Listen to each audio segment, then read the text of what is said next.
आज स्टेशनहून यायला गण्याला उशीरच झाला. सायकलचे पॅडल मारत तो घराकडे निघाला होता. दोन्ही बाजूने जसा जसा काळोख माचू लागला तसं तसं एक गूढ गारवा अंगाला झोंबू लागला. शेजारी रस्त्याच्या कडेला पावसाळ्यात उगवलेलं माजलेलं रानगवत आता सळसळ करीत होतं. गण्याने मागे वळून बघितलं तसं उजेडाचे खांब आता दूर राहिले होते. घरी सुलभा आजी आपली वाट बघत असेल याच विचारात गण्या सायकल हाकत होता. अंधारात रस्त्यावरून सायकलचं चाक उडत होतं. सायकलला जोराचे हादरे बसत होते. त्यातल्या त्यात कानावर नको नको ते आवाज पडत होते. एरवी त्याला या आवाजाची सवय होती, पण जेव्हापासून गौतमच्या घरावर त्यानं धूळ पाहिलं तेव्हापासून त्याच्या मनावर भीतीचं शेवाळ चढलं. हलक्याशा चाहुलीने देखील तो अलीकडे दचकायचा. त्यात वारा जणू मुद्दाम वेगात येऊन धक्के देत होता, ज्याने गण्या सायकलवरून खाली पडेल.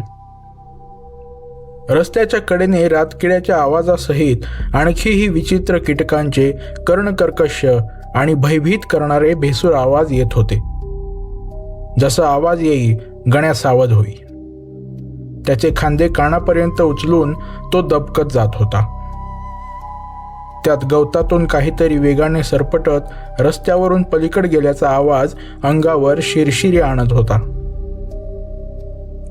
पुढे जाणाऱ्या या रस्त्याचा एक चढ आला की घर जवळ येणार एवढं त्याच्या डोक्यात आलं.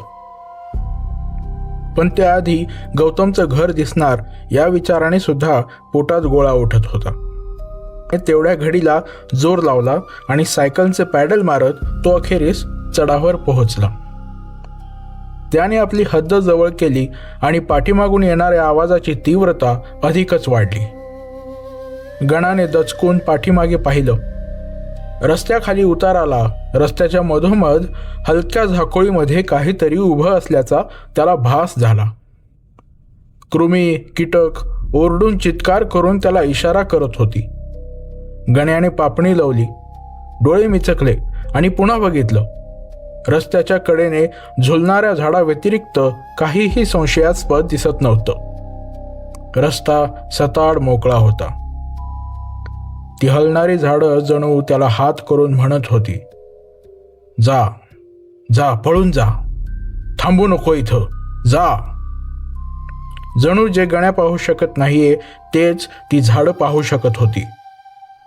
कणाकणाने अंधार अगदी गडद दाटून येत होता. गण्याने सायकल आता वेगात घेतली.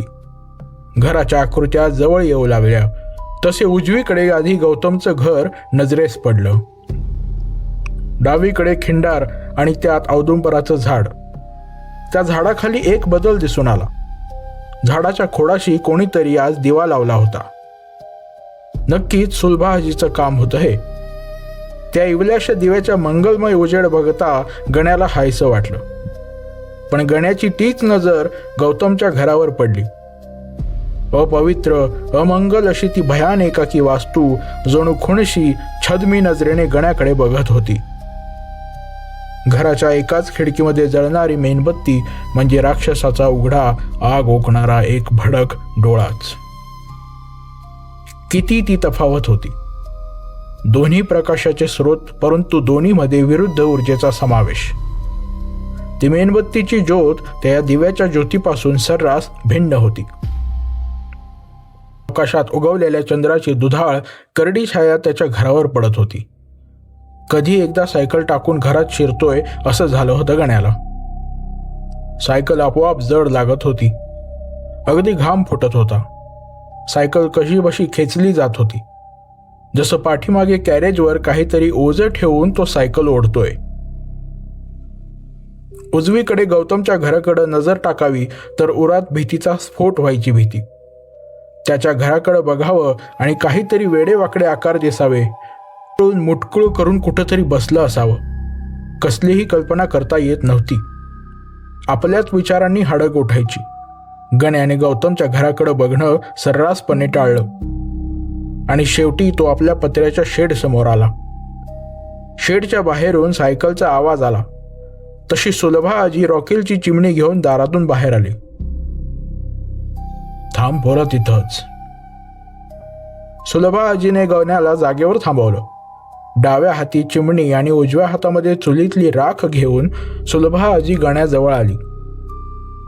राखेने भरलेली मूठ सुलभा आजीने गण्याच्या डोक्यावरून खांद्यावरून फिरवली आणि तोंडातल्या तोंडात काहीतरी बडबड केली. खबरदार भाड्या, माझ्या लेकराच्या केसाला जर धक्का लावशील तर. सुलभा आजी गण्याच्या पाठीमागे बघत बडबडली आणि तीच मुठीतली राख आजीने गण्याच्या पाठीमागे भिरकावली. सर्कशीतील आग फुंकणाऱ्या कलाबाजच्या मुखातून जसा आगीचा भडकन उडावा तसाच काहीसा ध्वनी गण्याने आपल्या पाठीमागून आलेला ऐकला. दगड मारलेलं कुत्रं आवाज करत पळून जावं तसं काहीतरी मागच्या मागे अंधारात पळून गेलं. गण्याची मात्र जागेवर बोलती बंद झाली. आजीने गण्याचं मनगट धरलं आणि तिच्या तळहाताचं वाढलेलं तापमान त्याला जाणवलं. मागं वळून बघू नको, घरात चल. आजी गण्याला आत घेऊन जाण्यापूर्वी क्षणभर थांबली आणि तिने एक कटाक्ष गौतमच्या घरावर टाकला. घराचं छप्पर रिकामं होतं. अवतीभोवती कुठेही त्याचा साधारण लवलेश सुद्धा आजीच्या नजरेला दिसत नव्हता. गण्या, आज रात्री कसला बी आवाज आला तरी घरातून बाहेर पडायचं नाही. मी आजूबाजूला दिसो अगर न दिसो, तुझी जागा सोडायची नाही. आजी, मला घाबरायला होतंय. आणि एवढ्या रात्री तू कुठं जाणार? घाबरू नकोस, तुला काय होणार नाही. जोवर तू घरात राहशील तोवर नाही. अजून एकदा सांगते, कान उघडून ऐक. रात्री कसला बी आवाज आला तरी बाहेर यायचं नाही. पण आज रात्री काय होणार आहे अजय? माझं राहिलेलं एक कार्य पूर्ण होणार. 10 दिवसांनी प्रत्येक कोंब फुटलेला असल तेव्हा तुझी त्या तिघांना नड पडल. त्यासनी तुझी मदत होईल, समजलं? कोण तिघ? म्हातारे, तुझी बडबड माझ्या डोक्यावरून चालली. आधी जेव. म्हणत वरण भाताने भरलेलं ताट घेऊन गणा आजी समोर बसला. हॉलमध्ये टीपॉय टेबलावर एक लाल मेणबत्ती जळत होती. तशीच एक मेणबत्ती खिडकीमध्ये देखील ठेवली होती. हॉल सोडला तर फक्त स्वयंपाकघरात उजेड म्हणून एक तिसरी मेणबत्ती मांडली होती. त्याच काहीसा प्रकाश आत पसरला होता. या 2 ठिकाणी सोडली तर जिना आणि हॉलमधून जिन्याकडे जाणारी चौकट दोन्ही काळोखाच्या डोहात खोल बुडून गेले होते. गौतमने जेवण झाल्यानंतर सर्व खरकटी भांडी उचललेली आणि भांडी ठेवण्यासाठी स्वयंपाकघरात गेला. काही भांडी विसळून तो सिंकमध्ये ठेवण्यासाठी उर्मिलाच्या नजरे आड झाला. सोफ्यावर बसलेल्या उर्मिलास अचानक गौतम दिसेनासा झाला. उर्मिला आपल्या नैराश्याने ग्रस्त विचारावरील धूळ झटकण्यास असमर्थ ठरली होती. गौतमने तिच्या हातून झालेली ती चूक अगदी सहजपणे स्वीकारली होती. या कारणामुळे तिच्या मनात गौतमबद्दलचा आदर अधिकच वाढला होता. उर्मिलाने थकलेला चेहरा आपल्या ओंजळीत काही वेळ उभेसाठी तसाच ठेवला. आतमध्ये गौतम भांडी विसळत होता की अचानक भांड्याचा आवाज बंद झाला.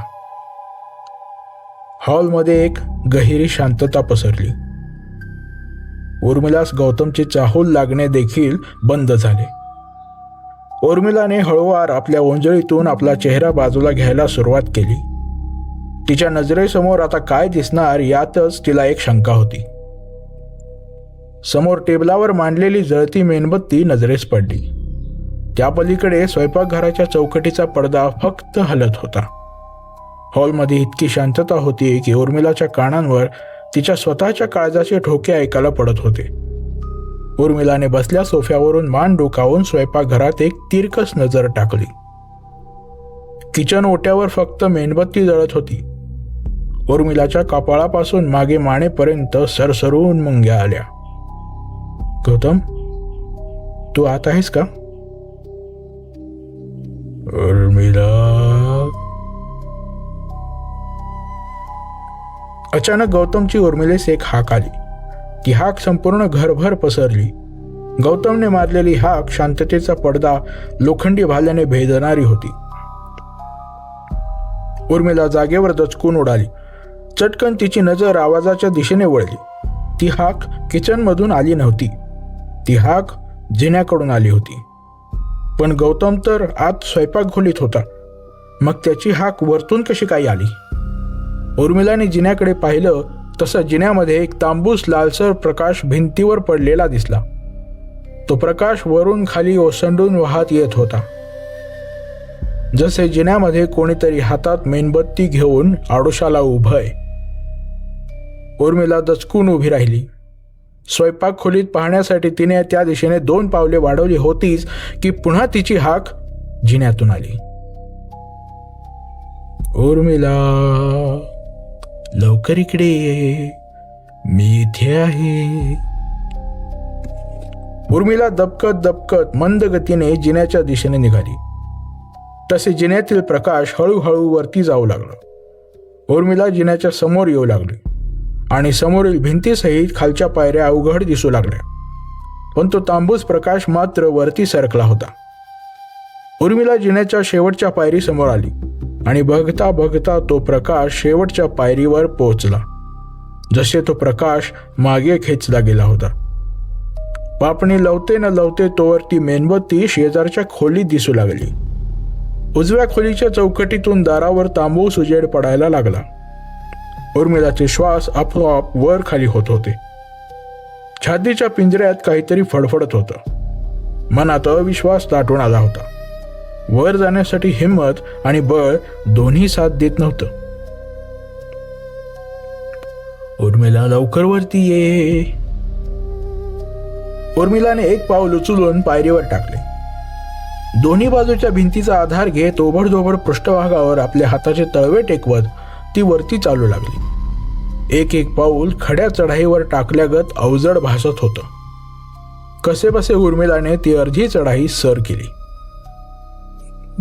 गौतम? हो उर्मिला, मी आहे, ये. शेवटच्या अक्षराला हलकासा घोगरेपणा आला. ये. तिच्या पावलांची गती मंदावली. डोळ्यांवर आपोआप गुंगी चढू लागली. आजूबाजूचे भान हरपू लागले. उर्मिला आता वर खेचली जात होती. शरीरावर एक बाह्य दबाव जाणवत होता. अचानक दंडावर कोणाचा तरी हात आला आणि पूर्ण शरीराला एक हिसका बसला. उर्मिला. आणि लगेच एक हात उर्मिलाच्या ओठांवर आला. मी वरती नाहीये उर्मिला, खाली चल लवकर. डोळे फाडून उर्मिला आपल्या पुढे उभ्या खऱ्या गौतमकडे बघत होती. गौतमने तिच्या ओठांवरील हात बाजूला काढला आणि तिच्या हाताला धरून उर्मिलाला खाली ओढत आणलं. दोघेही घाईघाईने खाली आले आणि खाली येताच गौतमने हॉलमध्ये उर्मिलाला ढकलत हॉलचे दरवाजे कडी लावून बंद करून घेतले. आपल्या मागे उर्मिलाला घेत गौतम दारापासून दूर आला. उर्मिला, तो मी नव्हे, मी इथं आहे तुझ्यासोबत.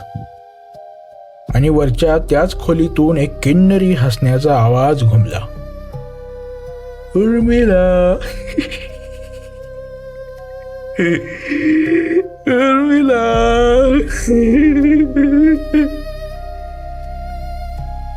उर्मिला तात्काळ गौतमच्या मागे दडली आणि त्याच्या पाठीवर तिने त्याचा चेहरा लपवला. भयभीत गौतमच्या चेहऱ्यावरील रंग उडाला होता. या बंद दाराच्या पल्याआड तो आला होता. प्रभाकर.